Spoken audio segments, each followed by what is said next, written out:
UP के हमीरपुर से एक अहम और संवेदनशील खबर सामने आई है, जिसमें 23 जनवरी को शाम 6 बजे शहर में अचानक सायरन गूंजा।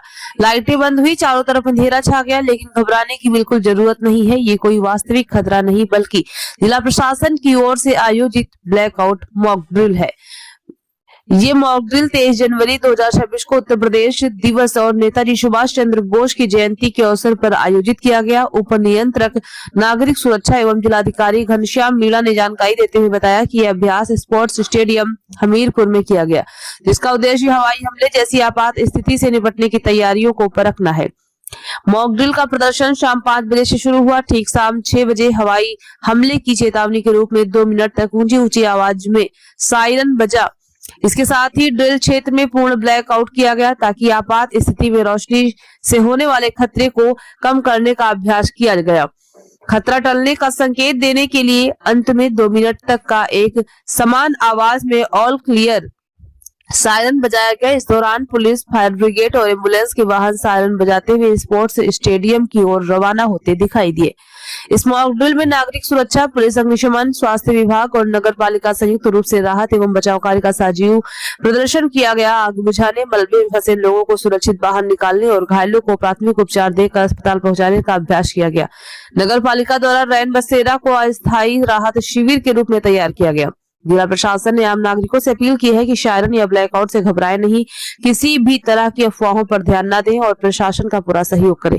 ये मॉक ड्रिल केवल इसलिए है ताकि भविष्य में किसी भी वास्तविक आपदा या आपात स्थिति में हमीरपुर का प्रशासन और नागरिक पूरी तरह तैयार रह सके।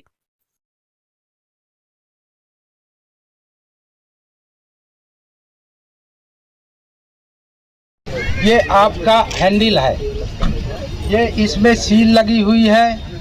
सील को जो है तोड़ करके ये सेफ्टी पिन बाहर निकालते हैं। वैसे दशा में आप क्या करें, अपने कानों को बंद करके जमीन पे लेट जाइए।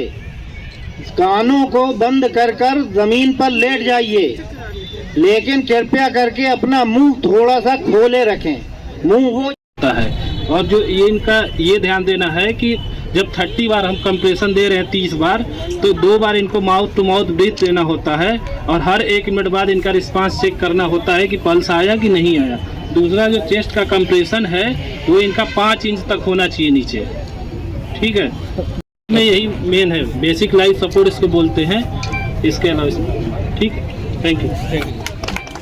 यहाँ पे हम लोग ने ब्लैकआउट का जो मॉक ड्रिल है वो किया है और इसमें हमारे आपदा प्रभारी, साथ ही पुलिस विभाग, होमगार्ड और अन्य जितने भी विभाग हैं, हमारे प्रशासनिक विभाग, सबने सम्मिलित रूप से भाग लिया है। इस पूरी एक्सरसाइज का जो मेन उद्देश्य यह है कि आम जनमानस में किस तरह से हमें आपदा के क्षणों में किस तरह से रिएक्ट करना है, पैनिक नहीं करना है, बिल्कुल धैर्य रख के जो भी SOP बनाई गई है शासन के द्वारा उसको फॉलोअप करना है। तो ये सिखाने के लिए हम लोग ने पूरा एक्सरसाइज किया। इसी क्रम में यहाँ पे हमने एक जो माहौल है ये क्रिएट किया कि एक वार यदि होता है तो किस तरह से हम लोग को, आम जनमानस को उसमें रिएक्ट करना है। और इसी क्रम में पूरी रूपरेखा हम लोग ने तैयार की, पूरी एक्सरसाइज सक्सेसफुली यहाँ पे ऑर्गेनाइज की और आम जनता के समक्ष रखी। मुझे आशा है कि इन सारी एक्सरसाइज से जो हमारे आम जनमानस हैं, जनपद के जितने भी लोग हैं, वो ये सीख पाएंगे कि किस तरह से हमें आपदा के समय रिएक्ट करना है और एक दूसरे की मदद करनी है।